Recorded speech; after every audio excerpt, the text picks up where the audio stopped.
Hi guys, ఈరోజు వీడియోలో మనం ఫంక్షన్ స్టైల్ సాంబార్, ఫంక్షన్లో సాంబార్ ఎంతమందికి ఇష్టం ఉండో చెప్పండి. అలాంటి సాంబార్ ఇంట్లో ఒకసారి ట్రై చేయండి, సూపర్ వస్తుంది. మ్యాక్సిమం ఫస్ట్ గిన్నె పెట్టుకొని అందులో ఆయిల్ వేసుకొని ఆవాలు జీలకర్ర వేసుకొని అందులో కొంచెం ఎండుమిరపకాయలు, అలానే వెల్లుల్లిపాయలు, అలానే ఉల్లిపాయలు, అలానే కరివేపాకు వేసి బాగా ఫ్రై చేస్తారు. దీనికన్నా ముందు ఏం చేస్తారంటే, మీకు ఏ కూరగాయలు అయితే సాంబార్లో కావాలో ఆ కూరగాయలన్నీ వేసుకొని ఫస్ట్ కుక్కర్ పెట్టించేసుకోవాలన్నమాట. ఎందుకంటే కుక్కర్లో అంటే కొన్ని ఉడకకుండా ఉంటాయి కదా, అట్లాగా కాకుండా అన్ని కూరగాయలు ఈవెన్గా ఉడికిపోయేటట్టు ఒక 2 విజిల్స్ వచ్చేటట్టు ఆ కూరగాయలన్నీ ఉడికించుకోవాలన్నమాట. ఏ కూరగాయలు అంటే దోసకాయ, గుమ్మడికాయ, బంగాళదుంప, ములంకాడ, ఇంకా ఏ కూర టమాటో, ఉల్లిపాయలు, అలా ఏ కూరగాయలు ఉంటే ఆ కూరగాయలని ఫస్ట్ ఉడికించేసుకొని పక్కన పెట్టుకోవాలన్నమాట. దాని తర్వాత ప్రాసెస్ ఇదనమాట. ఇట్లా బాగా ఫ్రై అయిపోయిన తర్వాత చింతపండు రసం అనేది యాడ్ చేయాలన్నమాట. యాడ్ చేసి మరిగిన తర్వాత ఒకసారి బాగా కలపాలన్నమాట. కలిపి ఫస్ట్ మనం పులుపు అనేది బాయిల్ చేసుకోవాలన్నమాట.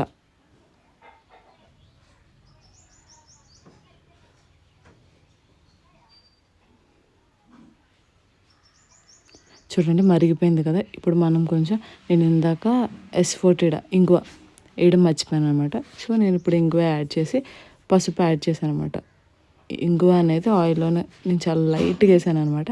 సో ఆయిల్లో ముందు మీరు ఫ్రై చేసుకుని లేకపోతే ఇలా వేసేసుకున్నా ఏం ప్రాబ్లం లేదు.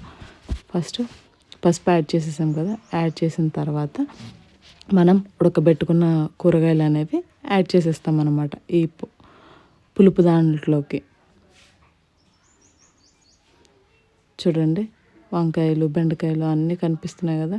ఇట్లా బాయిల్ చేసేసుకొని ఇప్పుడు పులుసులోకి యాడ్ చేసేస్తాం అనమాట.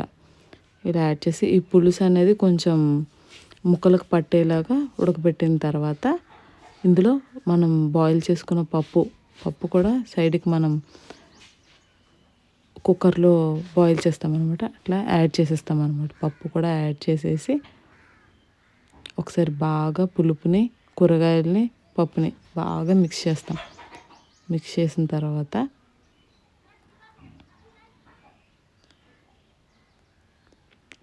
మీకు కావాల్సినంత వాటర్ యాడ్ చేసుకోండి.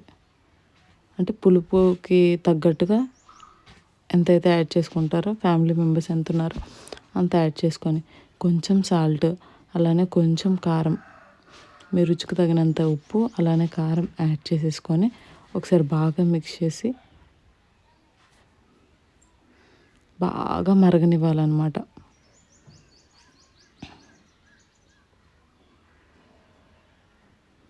సాంబార్ ఎంత మరిగితే అంత టేస్ట్ వస్తుంది అనమాట. ఇందులో ఫంక్షన్స్లో మునగాకు కట్టి వేస్తారు, అలా కూడా వేయచ్చు. మా దగ్గర ప్రస్తుతానికి మునగాకు చెట్టు లేదనమాట. సో ఇట్లా మరిగిన తర్వాత మీకు సాల్ట్ సరిపోతే సాల్ట్ యాడ్ చేసుకోండి, కారం సరిపోతే కారం యాడ్ చేసుకోండి. అలానే కొంచెం బెల్లం అనేది యాడ్ చేస్తామన్నమాట. కొంచెం స్వీట్గా, కొంచెం కారంగా ఉండడానికి కొంచెం బెల్లం అనేది యాడ్ చేసిన తర్వాత సాంబార్ పౌడర్ ఉంటుంది కదా, ఆ పౌడర్ యాడ్ చేసేయండి ఇలా మరిగిన తర్వాత.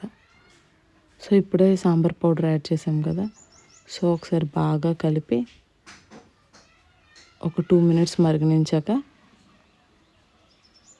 ఆపేయడమేనమాట.